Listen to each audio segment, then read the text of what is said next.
UGC की बात करते हुए सवाल ये पैदा होता है कि सरकार ने कानून क्यों 2012 को क्यों आगे लाना पड़ा, 2026 इसमें अमेंडमेंट की जाए। साथियों, बात यह है कि सुप्रीम कोर्ट के अंदर मेरा 118% जो था वो एट्रोसिटी ज्यादा थी उसके अब टाइम में, तो सुप्रीम कोर्ट ने सरकार को कहा कि कानून बनाया जाए। सरकार ने कानून जब बनाया तो फिर सुप्रीम कोर्ट के पास गया तो मेरा मतलब सुप्रीम कोर्ट स्टे दे रहा है उसके ऊपर। अरे भाई, आपने तो खुद कहा कानून बनाने के लिए। मैं उसकी मिसाल देता हूं, मैं पूरे इंडिया की बात नहीं करता, मैं जम्मू कश्मीर से 1975 में मैं एमएससी करता था फिजिक्स की और specialisation in solid state physics. मैं खुद था वहां पे उस वक्त जब मेरी एमएससी कंप्लीट हुई 1975 के अंदर। मुझे पीएचडी की सीट अलॉट होगी, प्रोफेसर कोथरू मेरा गाइड थे उस वक्त बने हुए, लेकिन 10 दिन के बाद मुझे कहा जाता है कि आपको 10 दिन के बाद आपको मेरे को कहा जाता है आप 6 महीने वेट करो। अरे भाई, प्रोफेसर राव वहां प्रोफेसर मेरा कोई नहीं था, या ऐसी कैटेगरी का होता, ओबीसी का कोई होता तो मेरी तरफदारी का, मैं जीवन बरादरी से तल रखता हूं। लेकिन मुझे अफसोस आया उस वक्त कि मुझे 10 दिन के बाद पता चलता है कि मेरे साथ कास्ट डिस्क्रिमिनेशन हुआ है।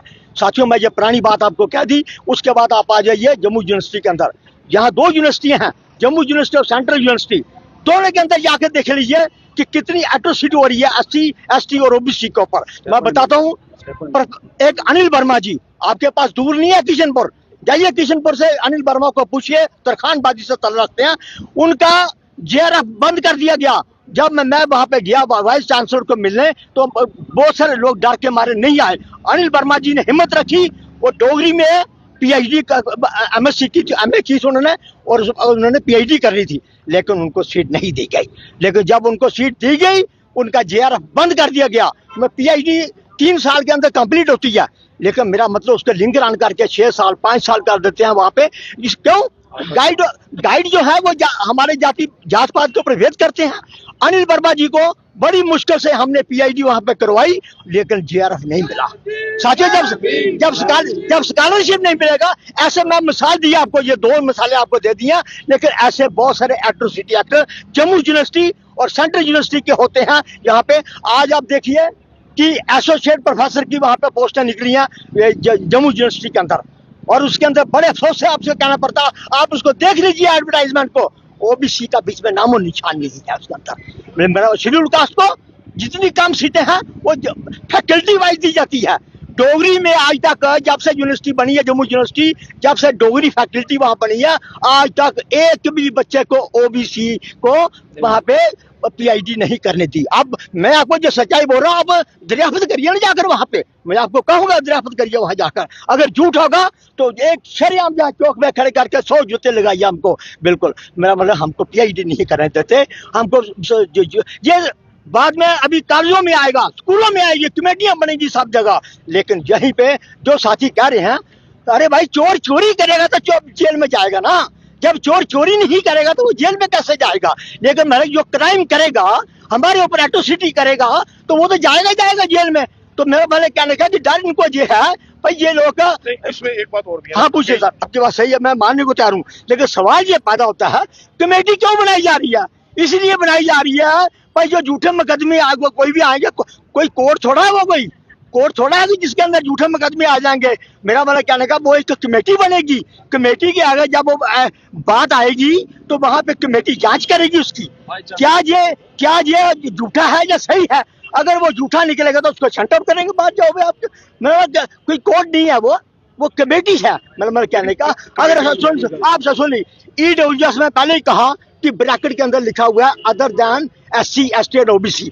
कौन लोग हुए? स्वर्ण जातियों के लिए 10% रिजर्वेशन है। अरे भाई, मंडल कमीशन जब इम्प्लीमेंट हुआ, आप लोगों ने तब भी बड़े जोर से किया लोगों के हमारे खिलाफ बिल्कुल वगैरह। फिर उसके बाद ईडब्ल्यूएस जब लागू हुई तो हमने कोई इनके खिलाफ बोला कुछ? आपने सुना मैंने मुंह से कई बार? तो मेरा मतलब जब भी हमारे हक में बात आती है एससी, एसटी और ओबीसी के बारे में, तो तब इनको जलन पड़ जाती है, तब ये सड़कों पे उतर जाते हैं। मेरा इनसे भी, मेरी अपर कास्ट से मेरी यह निवेदन है, अरे भाई, इन लोगों को देखो जो गले में हांडी बांध के पीछे झाड़ू बांध के चलते थे। मैं वो समय याद करो, कम से कम वो आप लोग ही थे जिन लोगों ने हमको आगे मटका पीछे झाड़ू बांध के हमको चलना पड़ता था भाई साहब, वो जो समय याद करो आज।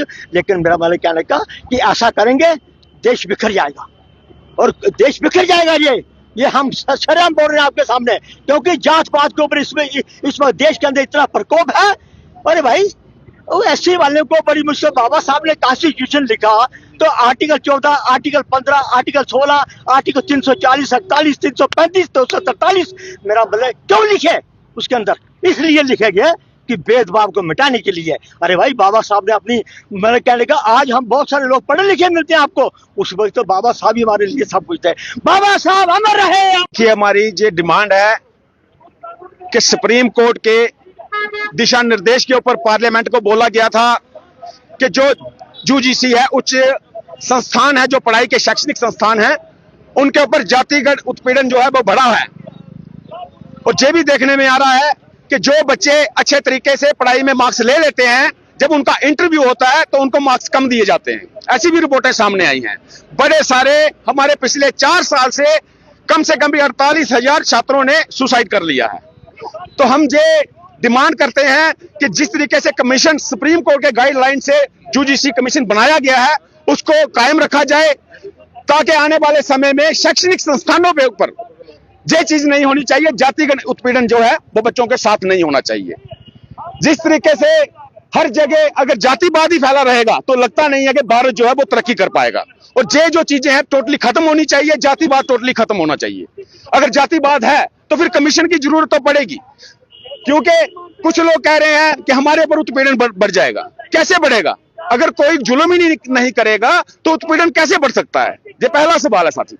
तो हम ये चाहते हैं कि प्यार मोहब्बत से देश बढ़े। और सरकार ने जो अच्छा, यूजीसी ने जो गाइडलाइन बना के सरकार को भेजी, सरकार ने उसको कानून को पास कर दिया। और सुप्रीम कोर्ट ने ही सरकार को बोला था, पार्लियामेंट को बोला था कि इस तरीके से कमीशन बनाया जाए। अगर आज हमारा सुप्रीम कोर्ट, हम माननीय सुप्रीम कोर्ट का सम्मान करते हैं, लेकिन सुप्रीम कोर्ट को ये चीज देखनी चाहिए कि पहले के जज साहब ने भी उसको लागू करने के लिए कमीशन बनाने को कहा था। अगर आज दोबारा उसको स्टे कर दिया गया है, अगर सरकार की मंशा है तो सरकार अध्यादेश लाकर सुप्रीम कोर्ट के स्टे को विकेट करके इसको तुरंत लागू करने का आदेश कर सकती है।